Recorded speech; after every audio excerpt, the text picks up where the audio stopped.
말씀을 계속해서 보고 있는데, 모든 권력은 뜨고 지고 사라진다라는 제목으로 말씀을 우리가 보기를 원합니다.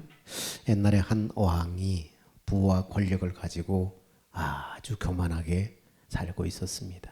그의 명령 한마디에 따른 모든 사람들이 움직이는 것을 보고 그를 두려워하고 그에게 복종했습니다. 근데 그것은 마음에서 우러나오는 그런 어떤 존경이나 복종이 아니라 그 권세에 대한 두려움에서 나오는 복종이었습니다.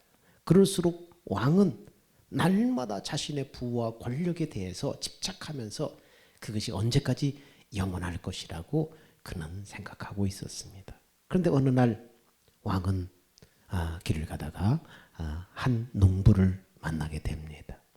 농부는 소박한 삶을 살면서 자신의 작은 농장에서 얻은 수확으로 인해서 감사하며 행복하게 지내고 있었습니다. 왕은 농부에게 물었습니다. 너는 어떻게 이렇게 소박하게 살면서 그렇게 행복하냐? 이렇게 물었습니다. 농부는 미소를 지으면서 대답합니다. 저는 그저 내가 가진 것에 감사하며 하나님이 나에게 허락한 매일매일의 삶을 소중하게 여기며 그냥 살아갈 뿐입니다. 이렇게 대답하는 것입니다.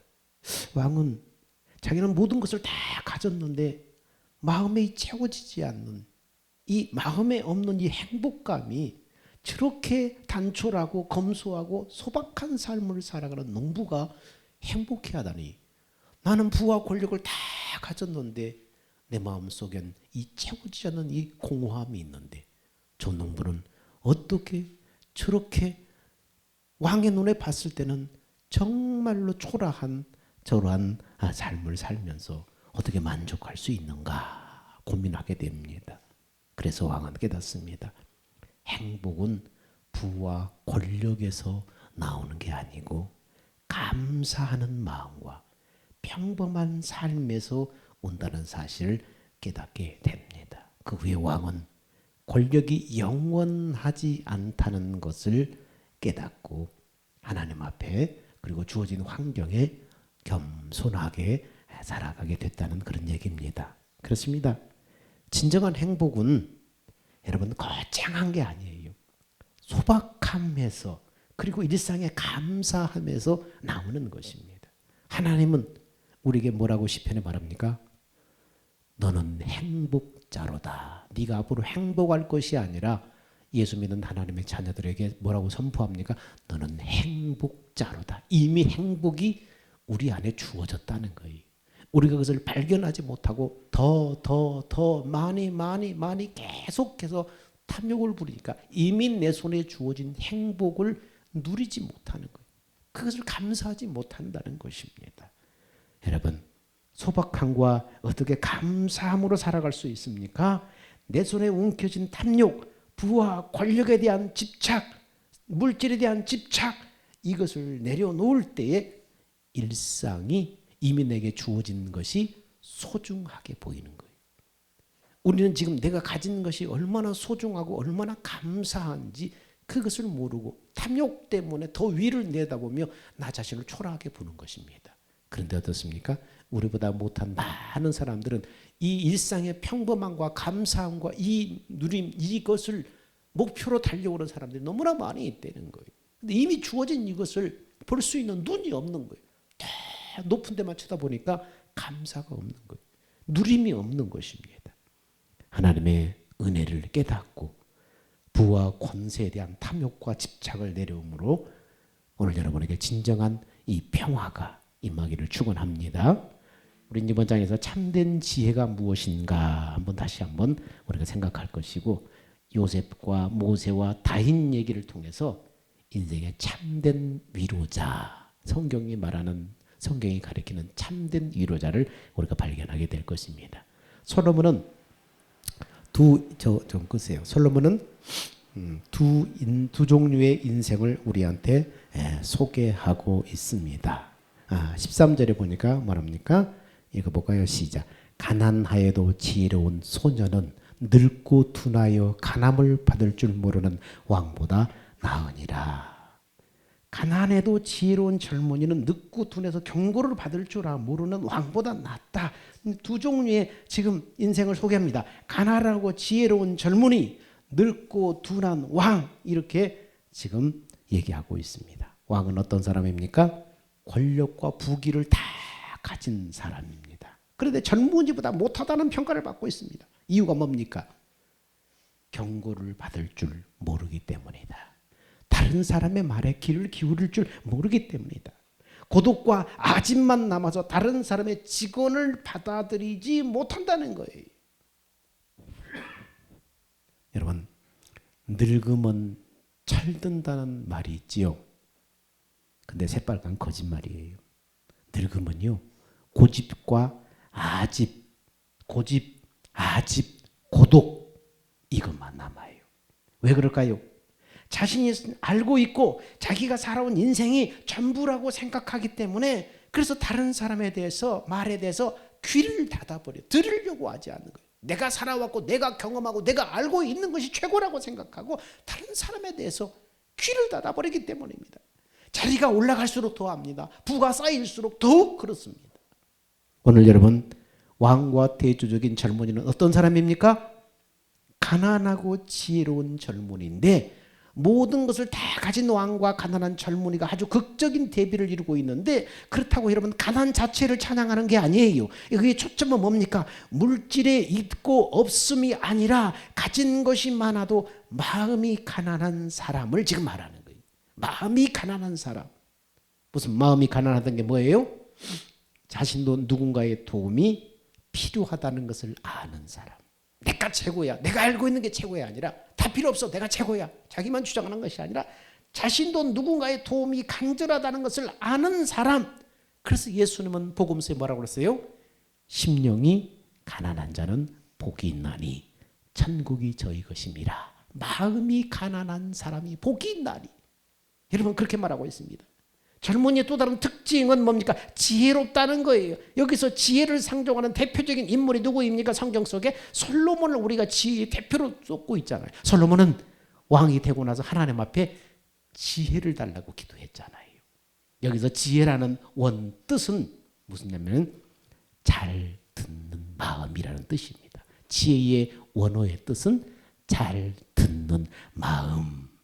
남들보다 높은 자리에 앉아서 부유해지고 경험이 쌓이면 남의 말을 잘 안 들어요. 들으려고 하지 않아요.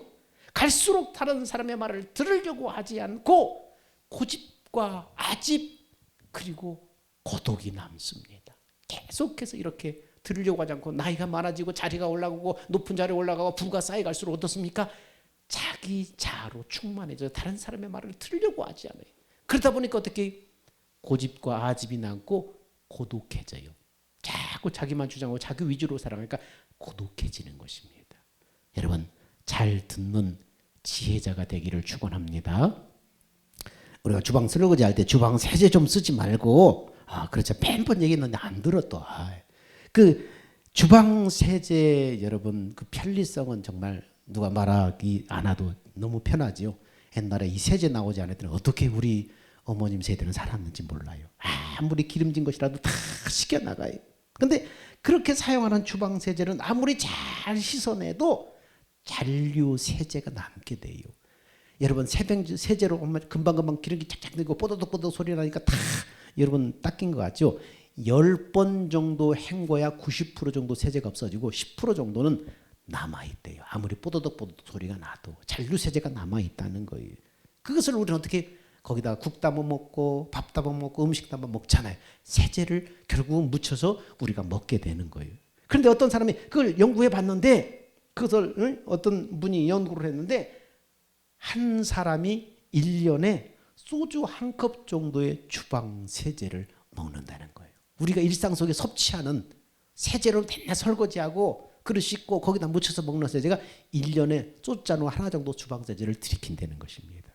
이것이 5년 지나고 10년 지나고 20년 지나고 계속 축적되면은 이것이 각종 질병을 일으키는 원인이 된다는 거예요. 이 속에 해로운 것들이 너무나 많게 되는, 혈압, 당뇨, 치매, 고지혈, 각종 암의 원인이 된다는 것을 여러분 밝혀낸 것입니다. 그런데 주방세제가 이렇게 몸이 안 좋다는 것을 알면서 안 쓸 수가 없어서 계속해서 우리는 써왔어요. 너무 편하기 때문에. 근데 주방세제를 쓰지 않아도 설거지할 수 있도록 지금 여러분 것들이 다 개발됐어요. 이온수기도 개발되고 다 개발되어 있어요. 근데 어떻습니까? 잘 닦입니다. 너무 기름기가 쩔어서 정 안 닦이는 것은 뜨거운 물 들어서 함께 사용하면 다 씻겨나가요. 근데 조금 쓰다가 안 씁니다. 말을 안 듣습니다. 왜요? 오랜 세월 주방세제를 쓰는 것에 익숙해져 있기 때문에 그것이 빠르다고 생각해요. 그것이 편하다고 생각하기 때문에. 근데 주방세제를 다 닦아내는 거 그렇게 빠른 게 아니에요. 남아있기 때문에 그런 거예요. 그것이 원인이 되어서 가족들이 건강에 망가지고 병에 걸린다면은 여러분 그 병을 치료하기 위해서 온갖 불편함을 감수하면서 온갖 방법을 다 찾아내면서 시간과 물질을 허비하고 눈물 근심 속에 세월을 보내며 기도하지 않겠어요? 여러분이 귀찮다고 계속해서 쓰는 일상생활의 습관들이 나중에 우리 가족들이 질병이 들고 병이 들면 그 병을 치료하기 위해서 여러분 얼마나 근심 걱정 눈물로 세월을 보내고 갖은 수고로운 방법을 다 감당하냐고요. 그런데 건강이 망가지기 전에 예방하자고 하는데 그땐 그때고 지금 이 방법이 편해요. 그러면서 편리함과 익숙함을 쫓겠느냐는 거예요. 정말로 가족을 사랑하고 주님의 마음으로 지체들을 사랑한다면 그럴 수 있겠냐는 거예요. 목사님이 성도들을 사랑하는 마음에서 여러분 이렇게 합시다. 건강 망가지면 이렇게 합시다 하는데 그러면 안 되는 거예요. 지혜는 뭐라고요? 잘 듣는 마음이에요. 잘 듣는 마음. 여러분 신앙생활 원리도 이와 별반 다르지 않아요. 성경에 뭐라고 그랬어요? 믿으면 들음에서 나온다. 믿으면 들음에서 나온다. 잘 들으라는 거예요. 듣는 것이 지혜고 하늘의 복이라는 거예요. 솔로몬은 바로 이 지혜를 얘기하고 있어요. 지금 젊은이와 늙은 왕, 권세와 부귀를 가진 왕과 비교하면서 이 왕은 어때요? 다 가졌기 때문에 안 듣는다는 거예요. 다른 사람의 말을 안 듣는다는 거예요. 고집과 아집만 남아서 안 듣는다는 거예요. 듣는 마음이 있는 젊은이가 귀를 닫아버린 왕보다 낫다 말하면서 이 듣는 마음이 지혜라는 것을 지금 얘기하고 있습니다. 그러면서 솔로몬은 다음 구절에 어떤 인물을 또 언급하는가 하면 14장 말씀에 이렇게 얘기합니다. 저는 그 나라에 나면서 가난한 자로서 옥에서 나와서 왕이 되었습니다. 여러분 옥에서 나와서 왕이 되었다. 지금 누구 말하고 있는 거예요? 구체적으로 이름은 밝히지 않았지만 히브리인이라면 누구나 단번에 알아들을 만한 사람 누구예요? 요셉이잖아요. 요셉 얘기를 지금 하고 있는 거예요. 요셉은 가난하게 태어났지만 훗날 감옥에서 왕이 되었다고 지금 표현하고 있는 것입니다. 감옥에서 나와서 왕이 되었다고 말하고 있습니다. 요셉은 17살 때 이 말조심, 입조심 많아서 형들의 미움을 받아서 애굽의 종으로 팔려가게 되지. 그 뒤에 파란만장한 인생을 삽니다. 보디발의 가정 총무가 되었다가 누명을 쓰고 감옥에 들어갔다가 결국은 그 나라의 국무총리가 됩니다. 가정 총무가 국무총리가 됩니다. 국무총리는 왕은 아니지만 실제적인 통치자예요. 그래서 바로조차도 뭐라고 말합니까? 나는 자리만 왕이고 보좌만 높을 뿐이지 네가 실질적인 통치자다. 바로가 이렇게 말합니다. 그래서 솔로몬은 요셉을 뭐라고 표현하고 있습니까? 왕으로 묘사를 해주고 있어요. 왕이다 왕. 근데 여기서 요셉 얘기를 왜 꺼내요? 전도서 얘기하면서 솔로몬이 아무리 훌륭한 왕이 일어나서 좋은 정책을 펼쳐도 그 정권은 영원하지 않다. 그 얘기하려는 거예요. 권력은 뜨고 지고 사라진다. 절대적인 정권은 없다. 지금 얘기하는 거예요. 주록기 1장 8절에 보니까 요셉을 알지 못하는 새 왕이 일어나 애굽을 다스리더니 라고 언급하고 있습니다. 요셉이 총리로 있던 시절에는 애굽을 다스리던 왕은 16대 바로인 아파파라는 왕이었어요. 그런데 이 구절에서 이 말하는 요셉을 알지 못하는 새 왕은 뭡니까? 18대 바로인 앙모세라는 왕입니다. 그러므로 18대 이 바로가 요셉을 몰랐다는 의미가 아니에요. 16대와 18대 지금 1대 2대 차이밖에 안 나는데 요셉을 모르겠어요? 요셉을 몰랐다는 의미가 아니라 요셉이 펼쳤던 모든 정책을 다 갈아엎었다는 얘기예요. 그 정책을 완전히 뒤집어버리고 갈아엎었다는 얘기예요. 왜 그랬을까요? 16대 바로인 아파파는 요셉과 혈통이 같은 셈족입니다. 그런데 16대 바로인 아파파는 요셉과 같은 셈족인데 17대, 18대 바로인 앙모세는 셈족과 대립관계에 있던 함족의 혈통이에요. 혈통 자체가 달라요. 그래서 기존의 통치 방식을 완전히 뒤집을 수밖에 없는 것입니다. 그래서 요셉의 통치하던 그 방식을 다 뒤집어 엎어버린 거예요. 그래서 그는 유명한 3대 학정을 펼칩니다. 악한 정치를 펼칩니다. 첫 번째, 모든 히브리 노예들에게 강제 노역을 시킨다. 이게 첫 번째. 노예뿐만 아니라 애굽 땅으로 이주한 히브리인들까지도 착출해서 국고성을 짓는데 다 강제 통원합니다. 두 번째 학정은 뭡니까? 남아 투하 정책을 벌입니다. 히브리인 사이에서 남자아이가 태어나면 무조건 강물에 던져라 명령을 하는 것입니다. 대표적인 피해자가 누구예요? 모세예요. 세 번째 학정은 뭡니까? 히브리 산파들을 집요하게 학대를 합니다. 뭐라고요? 남아 투하 정책을 성공시키기 위해서 계속해서 히브리 산파들을 계속해서 압박을 하는 것입니다. 이 세 가지 학정을 펼칩니다. 불과 몇십 년 사이에 요셉이 펼쳤던 선한 정책들은 다 사라져버립니다. 악한 왕이 일어나서 악한 정책을 펼칩니다. 그러나 그 역시 영원하지 않아요. 역사의 흐름 속에서 악하고 순한 권력들이 반복해서 일어나고 없어지고 합니다. 절대적인 정권은 없다. 모든 권력은 뜨고 지고 사라진다. 그런데 창세기 15장을 보면 이 모든 것은 하나님께서 창세기에 아브라함에게 이미 예언하고 언약하신 내용대로 된 거예요. 핵심은 너희가 이방에서 나그네가 될 것이고 거기서 고난을 당할 것이고 그리고 반드시 이 땅으로 돌아올 것이다. 하나님이 이미 예약을 해놨어요. 이미 언약을 하고 예언을 해놨어요. 애굽의 당시 세계를 쥐락펴락하는 듯했지만은 모두가 하나님의 커다란 언약의 줄기 안에서 일어나는 일이었어요. 지륵같이 어두운 역사조차도 하나님의 섭리 안에서 흘러가는 거예요. 여러분, 이 나라가 좌파가 대통령이 됐다, 우파가 대통령이 됐다 하지만 권력은 영원하지 않아요. 영원하지 않아요. 결국은 하나님의 큰 그 섭리 아래서 굴러가는 거예요. 이 정권이 들어서면 나라가 망할 것 같고 저 정권이 들어서면 우리의 삶이 좀 뭔가 나아질 것 같지만은 그렇지 않아요. 절대적인 권력은 영원하지 않아요. 큰 역사, 세계 역사의 흐름은 하나님의 언약 속에서 굴러가고 있는 거예요. 다음으로 솔로몬은 또 다른 인물을 언급합니다. 바로 다윗입니다. 4장 15절에 보니까 이렇게 말합니다. 내가 본즉 해 아래 다니는 인생들이 왕의 버금으로 대신하여 일어난 소년과 함께 있음에 내가 본즉 해 아래에서 다니는 인생들이 왕 다음 자리에 있다가 왕을 대신하여 일어난 젊은이와 함께 있다. 지금 얘기하고 있습니다. 무슨 말일까요? 다윗은 사울왕의 아랫사람이었지요. 사울왕의 부하였어요. 왕 다음의 자리에 있는 사울왕의 부하였어요. 근데 어느 날 백성들의 환호소리가 들립니다. 뭐라고요? 사울은 천천히요, 다윗은 만만이라. 골리앗을 치고 나서 사람들이 사울보다 다윗을 더 높여버린 거예요. 솔로몬은 이것을 해 아래 다니는 인생들이 젊은이와 함께 있고 이렇게 표현합니다. 그때부터 사울의 마음속에 격분이 일어납니다. 시기심과 질투심에 휩싸여서 다윗을 죽이려고 쫓아다닙니다. 그러나 사울의 박해와 공격은 결국 자멸하는 올무가 되어버립니다. 오히려 다윗 왕이 빨리 왕의 자리에 앉히는 촉매제가 되고 만 거예요. 그렇다면 요셉과 다윗 얘기를 이어서 생각해 봅시다. 왜 솔로몬이 두 이야기를 문학적인 표현으로 지금 여기 쏟아놨을까? 왜 다윗 얘기, 요셉 얘기 이렇게 쏟아놨을까?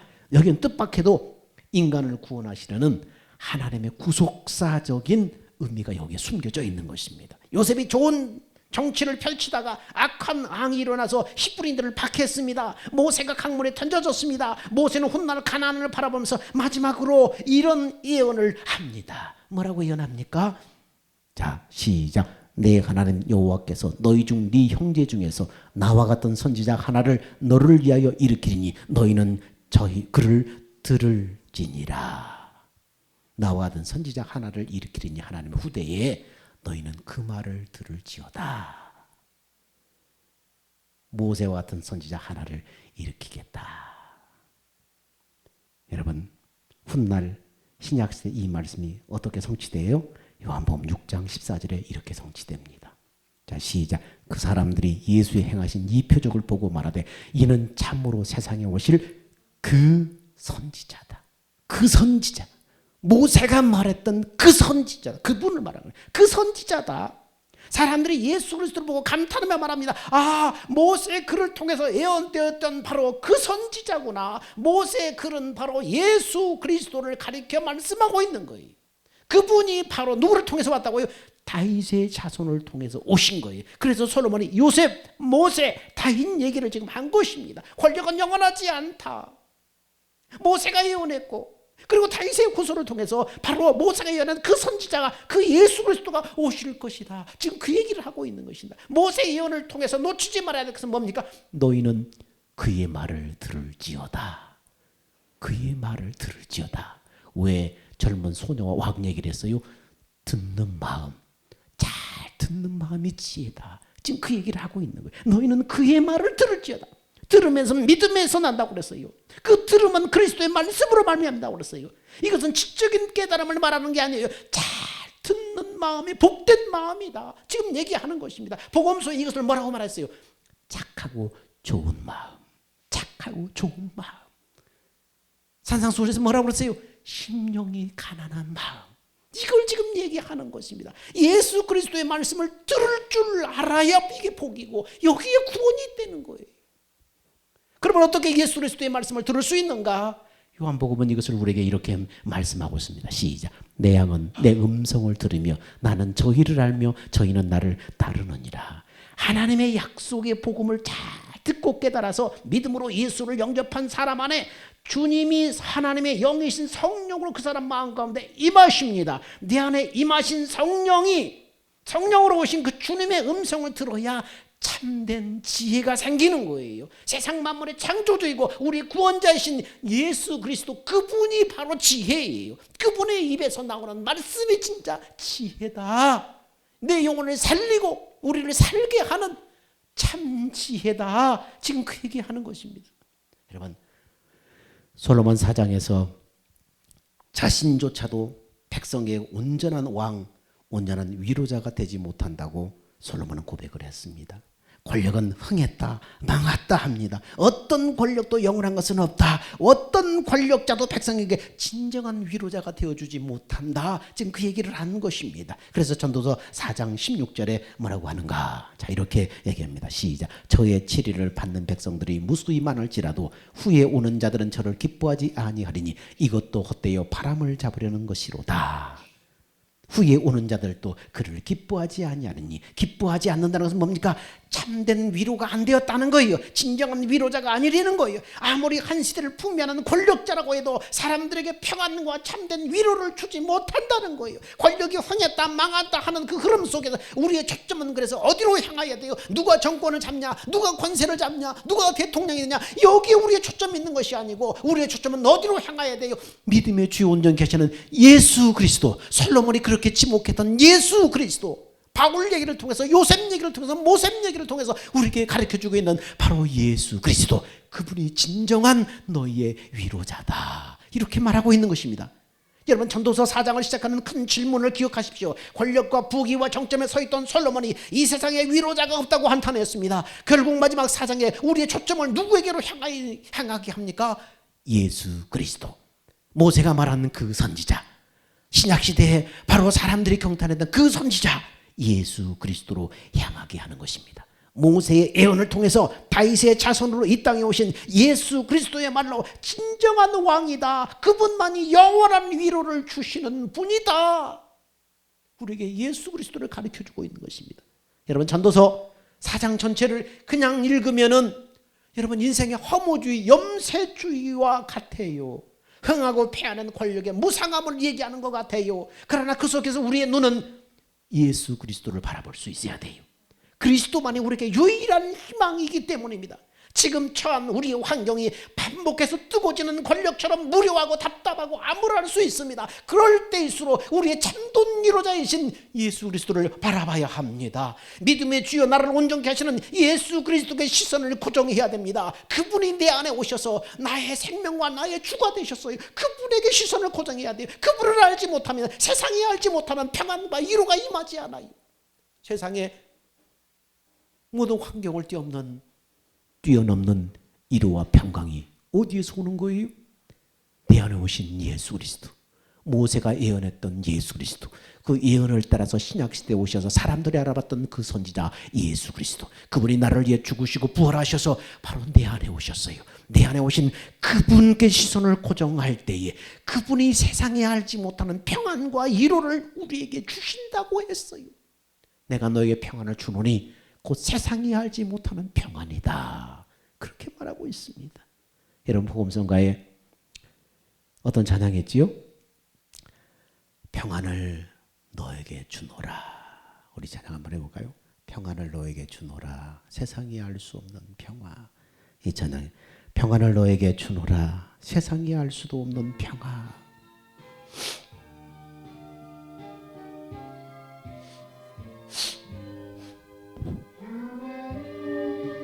너에게 주노라, 세상이 알 수도 없는, 세상이 알 수도 없는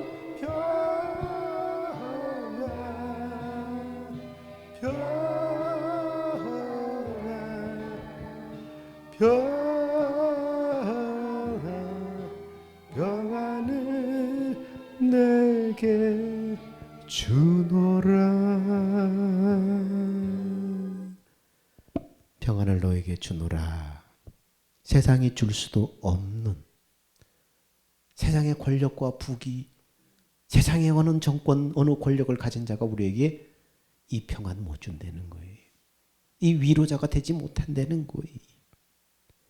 세상에 줄 수도 알 수도 없는 평안, 세상에 줄 수도 알 수 없는 사랑, 세상에 줄 수도 알 수 없는 기쁨, 세상에 줄 수 없는, 세상에 알 수 없는 소망, 내가 너에게 주겠다. 우리 주님이 그렇게 말씀하셨어요.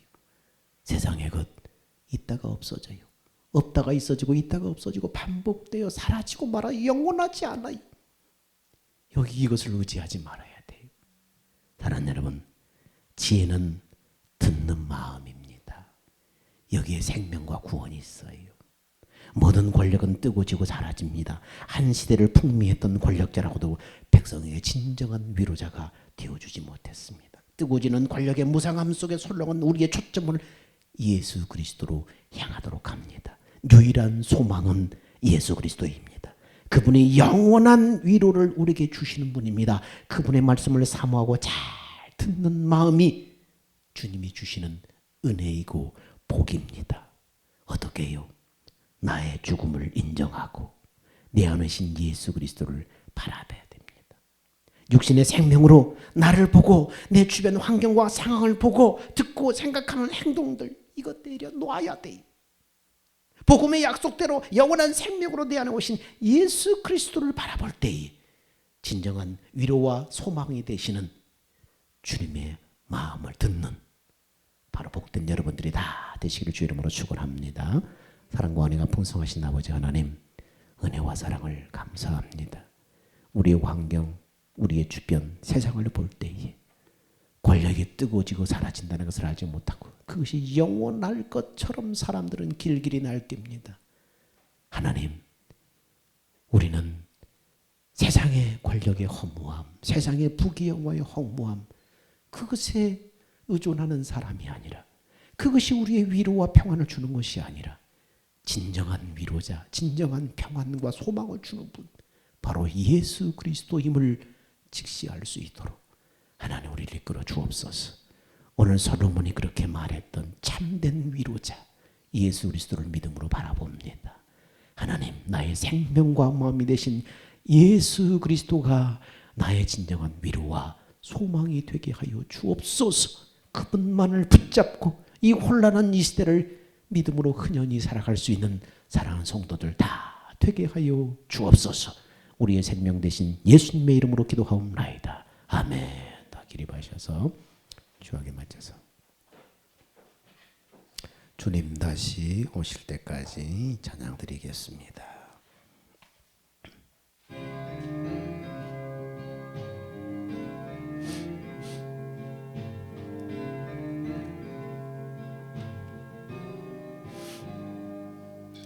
주님 다시 오실 때까지 나는 이 길을 가리라.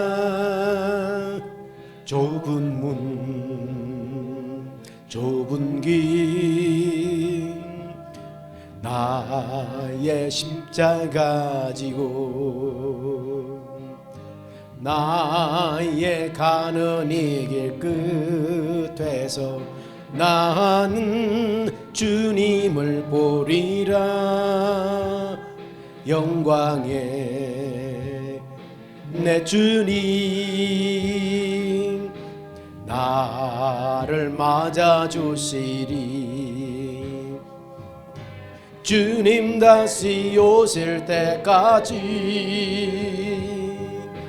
나는 일어나 달려가리라. 주의 영광 온 땅 덮을 때 나는 일어나 노래하리. 내 사모하는 주님이 온 세상 구주시라. 내 사모하는 주님이 영광의 왕이시라.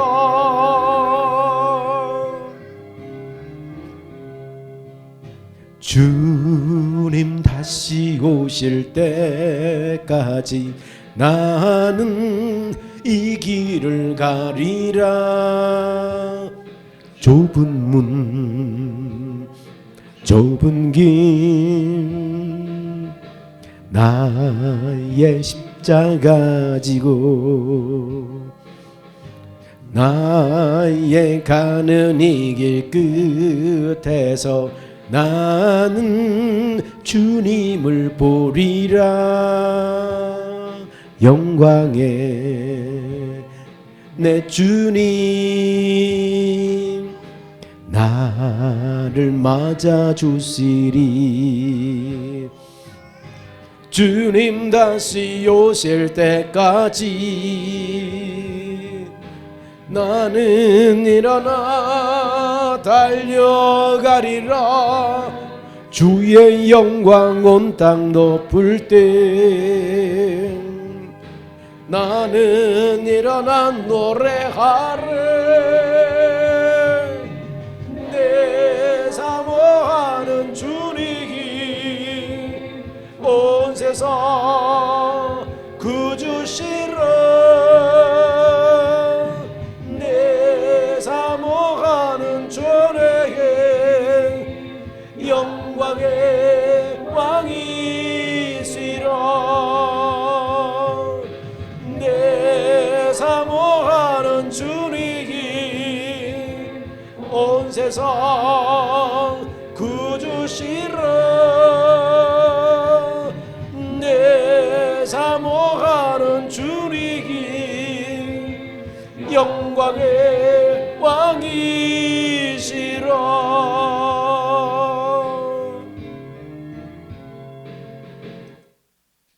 이제는 우리 주 예수 그리스도의 은혜와 하나님의 사랑하심과 성령 하나님의 우리 안에 내주하시고 교통하시고 인도하심이 뜨거워지고 사라지는 권력을 의존하는 것이 아니라 내 안에 나의 생명 되신 예수 그리스도, 우리에게 진정한 평안과 위로와 소망을 주는 예수 그리스도, 그분을 노래하고 그분을 믿음으로 말미암아 살기를 원하는 사랑하는 성도들 믿음 위에 이제부터 영원 무궁토록 함께 있을지어다.